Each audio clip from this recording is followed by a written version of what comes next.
Good morning, my friend. I hope you're doing well.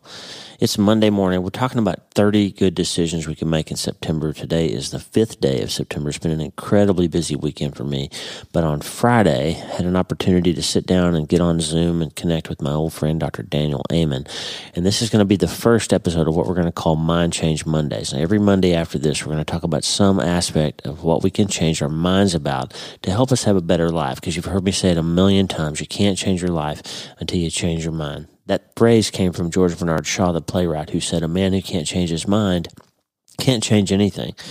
And the person who made it famous was Daniel Amen, who looked at brain health and realized that if you can't change your brain, you can't change your life. Your brain's got to be healthy. And today we have Dr. Daniel Amen, my friend. I'm so excited to share him with you. We'll be back with Mind Change Mondays every week.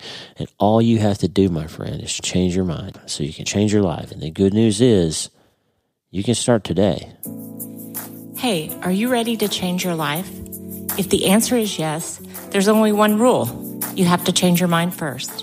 And my friend, there's a place where the neuroscience of how your mind works smashes together with faith and everything starts to make sense. That place is called self-brain surgery. You can learn it and it will help you become healthier, feel better, and be happier. And the good news is you can start today. Thanks, Lisa. Hey, so glad to have you listening today. I'm Dr. Lee Warren, and I live in Nebraska in the United States of America with my incredible wife, Lisa, my father-in-law, Tata, and the super pups, Harvey and Lewis. I'm a neurosurgeon and an author, and I'm here to help you harness neuroscience, the power of your brain, faith, the power of your spirit, and good old common sense to help you lead a healthier, better, happier life. Listen, friend, you can't change your life until you change your mind, and I'm here to help you learn the art of self-brain surgery. To get it done, you can get the show notes and more at drleewarren.podbean.com. That's drleewarren.podbean.com, and if you like the show, please subscribe so you never miss an episode and tell your friends about it. If you tell 2 or 3 friends this podcast was helpful to you, imagine how much good we can all do around the world together. I'm Dr. Lee Warren, and I'm here to help you change your mind so you can change your life. Let's get after it. Well, folks, we're back. I'm super excited to have my good friend and our new guest, our guest today here, Daniel Amen, is with us. Dr. Amen, welcome back to the show. Thank you so much. Makes me happy to see you. It's good to see you, Daniel. And it's been a few years since I had you on the last time. And boy, you've been prolific. You really have taken social media by storm. And tell us a little bit about. Really, I think the first time I became aware of all that you were doing on Instagram was during COVID. You really started doing these videos and encouraging people. And tell us a little bit about that time period for you. So my book, The End of Mental Illness, came out March 2nd, 2020. Good timing. And March 10th, I was supposed to fly from Southern California to New York to Manhattan to be on a national show. And I had scanned the host, and it was really an exciting time. And then I remember I'm actually in the same room I'm in now. The producer called me and said, they're closing the studio, don't come. And I'm so grateful I didn't end up March 11th in Manhattan, because that was really the epicenter of the beginning of COVID in the United States. And I remember writing down that night, mental hygiene is just as important as washing your hands. Wow. And then we ended up having to close our New York clinic for a month. One of my young employees ended up on a ventilator, and I'm like, oh, this is serious. Yeah. And then I lost my dad in May, and I ended up posting virtually every night for 70 nights on grief and managing stress. Yep. And I was on the radio every Thursday in London, helping people in the UK manage the stress. And I kept reading this passage from C.S. Lewis, one of my favorite authors. And he wrote it in 1948 about the atomic bomb, because everybody was freaked out about the atomic bomb.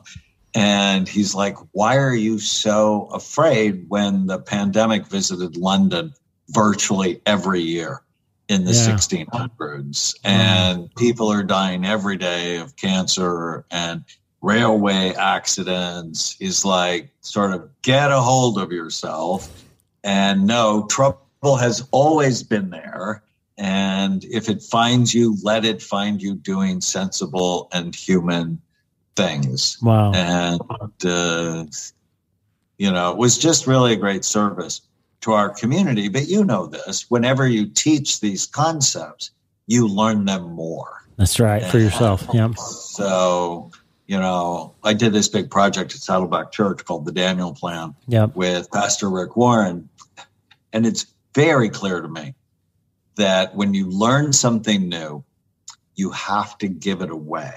Yeah. Because it's in the act of giving, you create your own support group, making you more likely to stay on the program forever. Wow. That's beautiful.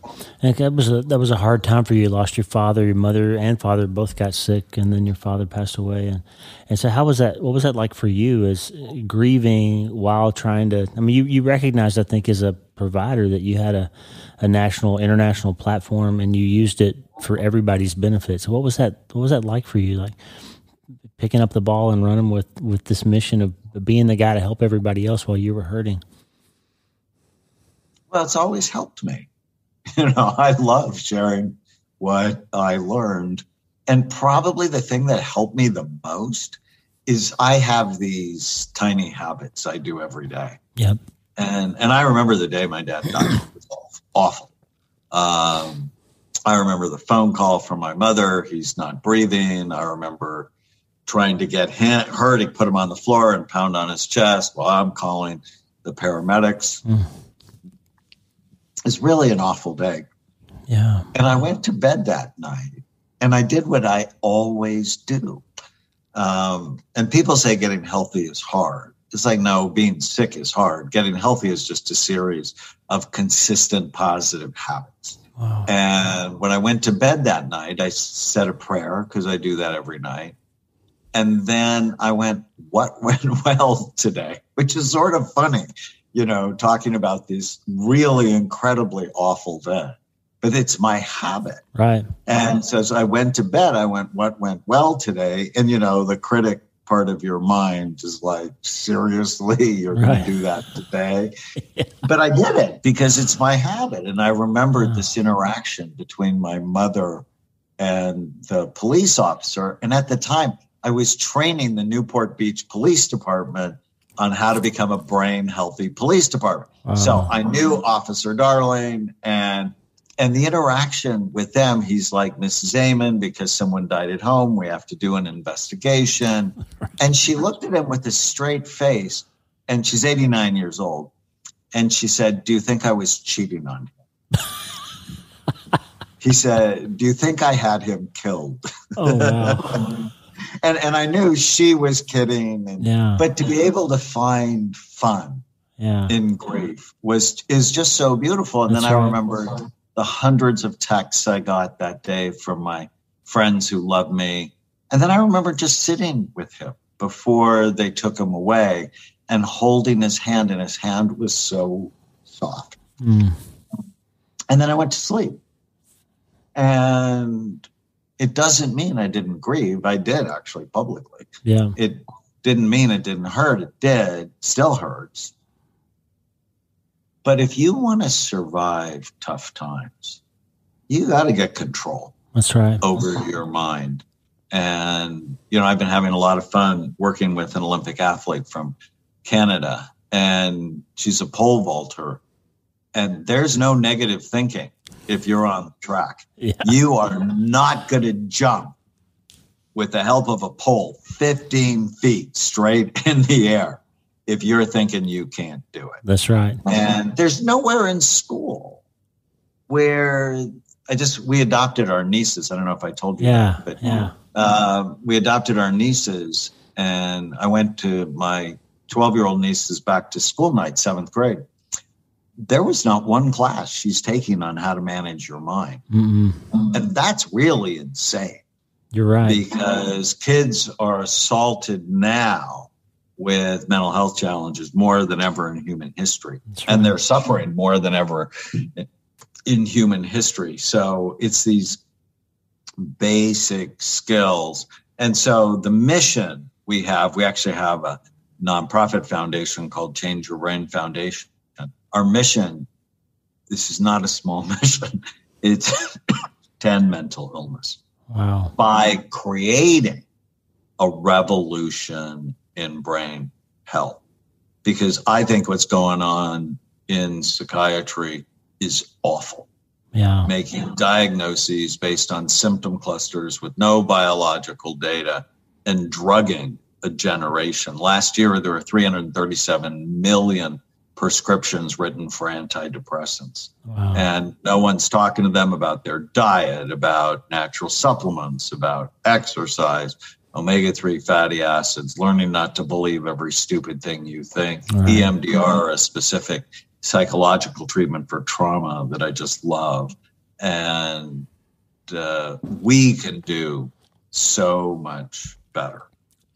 Wow. You said we could have a whole conversation about the couple of sentences you just said, but one thing that you're raising kids, again, raising kids, and you're recognizing that the world basically is telling everybody right now what you feel is always true, right?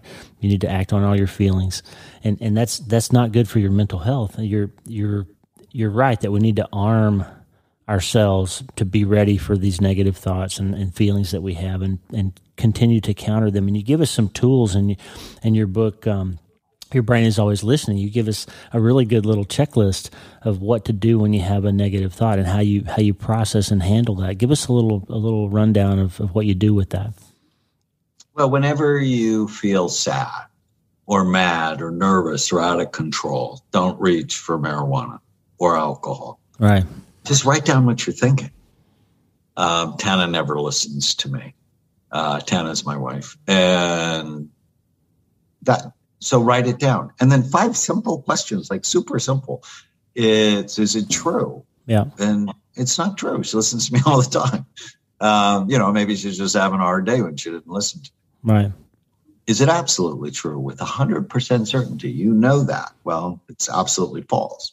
How does the thought make you feel? Awful. How does it make you act? Irritated. And what's the outcome? Separation. Yeah. So is it true? Is it absolutely true? How does it make me feel, act, and what's the outcome? How would I feel without the thought? I'd be a good husband. I wouldn't be bothered at all. Yeah. And the last one's my favorite one, is you take the original thought that's bothering you. Tana never listens to me. And you just turn it to the opposite. Tana often listens to me. And I'm getting ready next week to film my 17th public television special.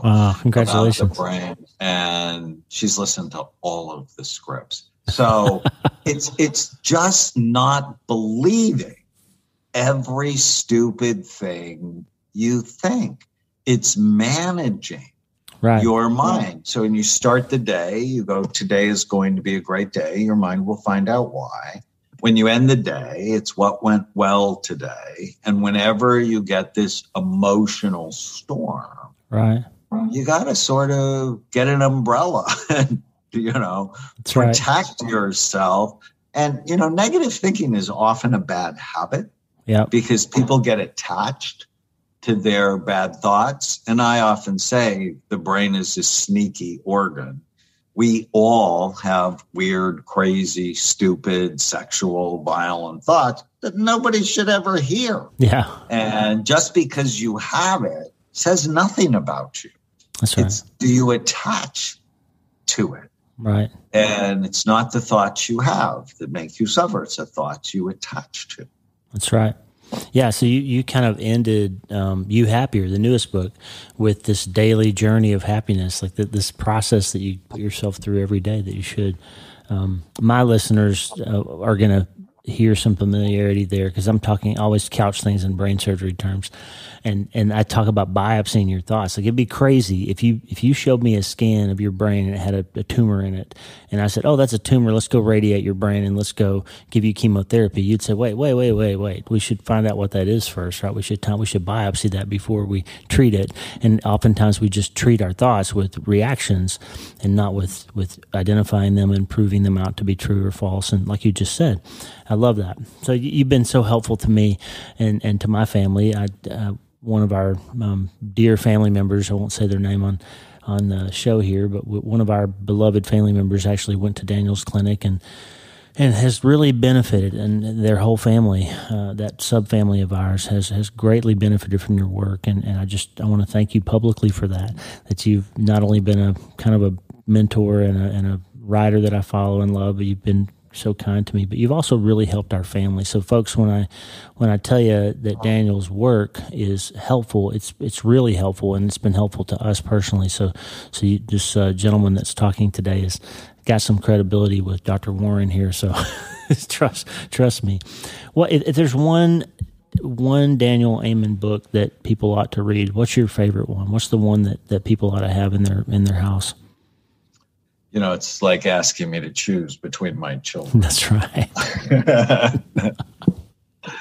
I love You Happier, because Americans are the unhappiest they've been since the Great Depression. Yep. And it's just sort of a daily journey of what to do right. But your brain is always listening. Is great fun. The End of Mental Illness so fits our mission. Change Your Brain, Change Your Life, sold like 1.2 million copies. So very fond of that book. Yeah. But, I love the process. We have 1.6 million followers on TikTok, of all things. And I love figuring out how to say something meaningful in 30 seconds. Yeah. It's just... I'm just sort of having an e-ticket ride for those people that remember Disneyland 30 years ago. It's, being helpful, being useful. It's just critical to your sense of well-being. Yep, absolutely. Yeah, I love the story that you told in the end of You Happier about Tana, when she went to her uncle gave a speech and helped her see about self-pity and responsibility, and you talked about that. Can you just tell us the story about taking responsibility versus blame for your things? That's beautiful. Well, at Amen Clinics, we've been doing a big study on adverse childhood experiences on the ACE test. Yep. So it's a test from 0 to 10. People who score... And these are like bad things that happen to kids: physical, emotional, sexual abuse, parental abuse, divorce, incarceration. It's a lot of negativity. Yep. And I'm a 1 when I take the test. So I'm not perfect, but Tana's an 8. Oh.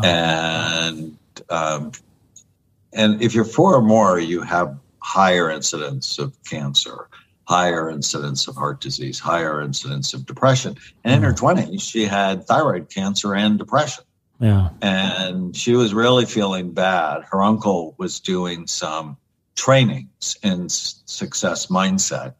And when she went, her uncle asked her, "So how much responsibility do you want to have for these things?" And she's like, "What? Yeah. How can I be responsible for any of it?" He said, "I didn't say blame. Yep. I said responsibility. Do you want 50% responsibility for the outcome in your life, or do you want 100?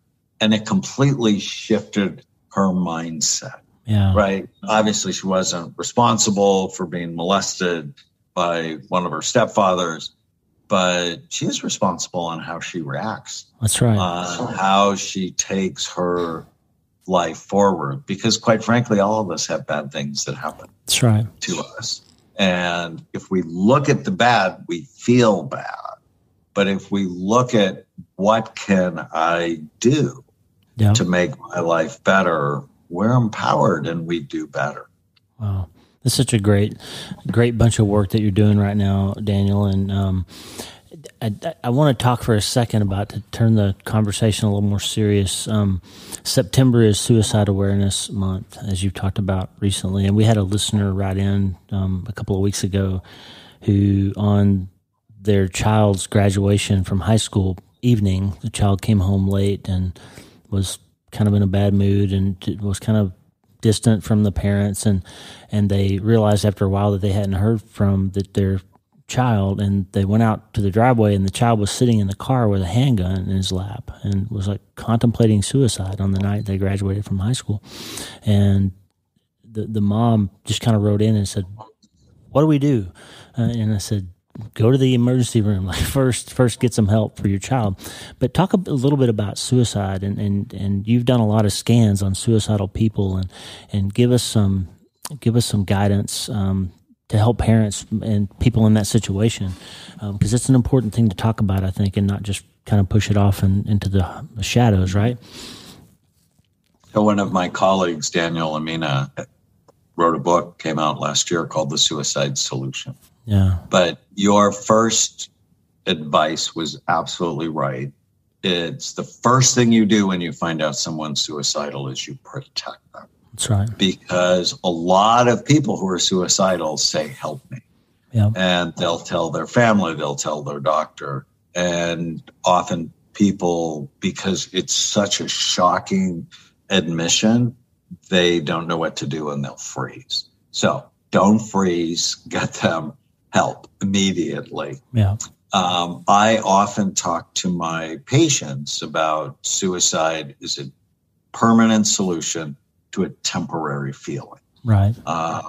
And if you're having dark thoughts, you need to not drink, because what happens, a lot of people have suicidal thoughts. Actually, in one study of Seattle, 55% of the population at some point in their life had significant suicidal ideation. Wow. Now, suicide is the 10th leading cause of death. So a lot of people do it, but not nearly half for sure. Right. And so just because you have that thought doesn't mean anything except something's going on that you should address. And I'm actually very clear with my patients that if you kill yourself, you've just gifted your children a 300% increased risk of killing themselves. Wow. Because often what happens when people get depressed is their brain gets in a tunnel, and the tunnel has no windows and no doors. That's right. And they only can see their pain, and they're like, everybody'd be better off without me. And it's like, no, that's one of the lies. Everybody'd be better off if you got help. Yeah. And often that's where the imaging work I do is so important, because I've actually published 2 studies on suicidal behavior. Often goes with significantly low blood flow to the front part of the brain. Yeah. And so impulsivity is often high. And that's why I say don't drink, because that increases disinhibits you. Yeah. impulsivity further. And there is so much hope. But, you know, Lee, the problem is we're not thinking about depression right in this country. And there's a new study that got worldwide coverage that the serotonin hypothesis of suicide is wrong. And I've known that for 30 years. Suicide or depression is like chest pain. And nobody gets a diagnosis of chest pain. That's right. Why? Because it doesn't tell you what's causing it. And it doesn't tell you what to do for it. It's sort of like getting a diagnosis of fever, right? Nobody gets a diagnosis of fever. I can tell whether or not somebody's depressed in 20 minutes, right? That's like not hard.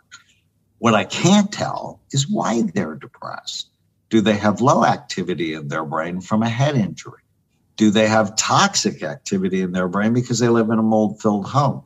Do they have a high ACE score and they've never dealt with their past trauma? Does their brain work too hard or not hard enough. And saying everybody with depression should get the same treatment, which basically what's going on in this country, right, is insane. Sort of like what you had said earlier, everybody who's got a tumor, well, we'll just give everybody the same treatment. Well, that's nuts. Yep, it's crazy. Because you have to target the treatment to the individual. That's right. And nobody sort of biopsies depression. And when we look at it with scans, we're so much more effective in treating people because we target it to their brain rather than a cluster of symptoms. That's amazing. That's exactly right. Yeah, you kind of maybe were the first national voice in psychiatry to talk about imaging. Like psychiatrists treat symptoms without ever taking a picture of the organ that they treat. So talk about how you came to that realization and got into functional imaging, and that's really the genesis of Daniel Amen as we know him today, right? Well, I had no intention of doing it. When I graduated from medical school, I wanted to be a really good psychiatrist and a writer. And I think the writing thing worked, and I'm a really good psychiatrist. But before I went to medical school, I was an X-ray technician in the Army. So I was an infantry medic, didn't really like being shot at, so I got retrained as an X-ray technician. And our professors used to say, how do you know unless you look? And then when I was a second-year medical student, someone I loved tried to kill herself. And I took her to see a wonderful psychiatrist. And I just fell in love with psychiatry because I came to realize if he helped her, which he did, it wouldn't just help her. That ultimately would help her children and her grandchildren. That's right. Because they would be shaped by someone who was happier and more stable. And when I told my dad in 1979 I wanted to be a psychiatrist, he asked me why I didn't want to be a real doctor.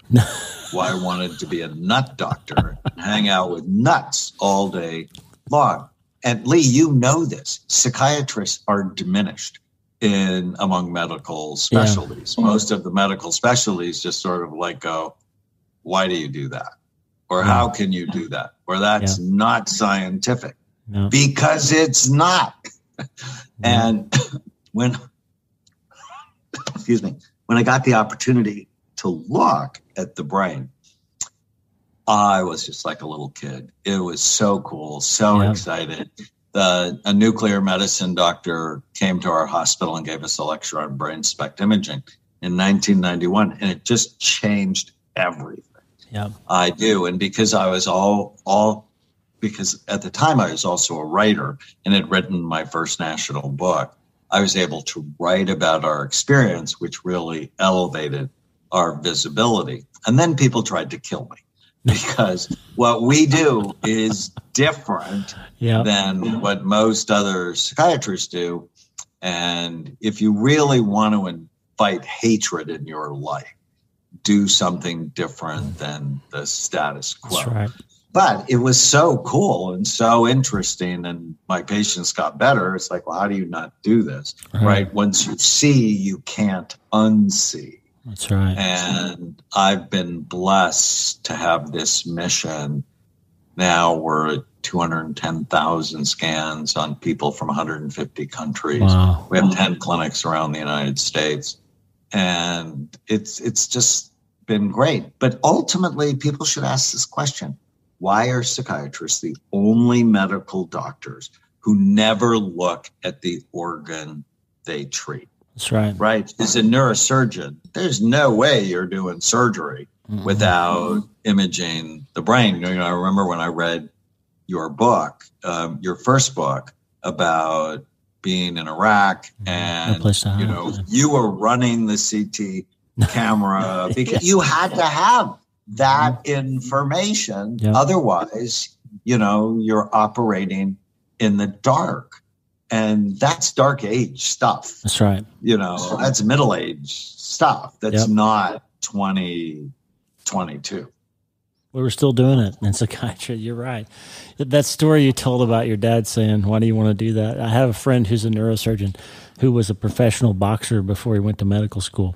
And he was pretty good. And his dad was all about it. And he got tired of getting beat up. So he went to night school and applied for med school. Didn't tell his dad. And then the night he got his letter to get in, it was after his last fight. He said, Dad, I got into medical school at Temple. And he handed his dad the letter. And his dad read it. And he said, but you could have been somebody. You could have been somebody.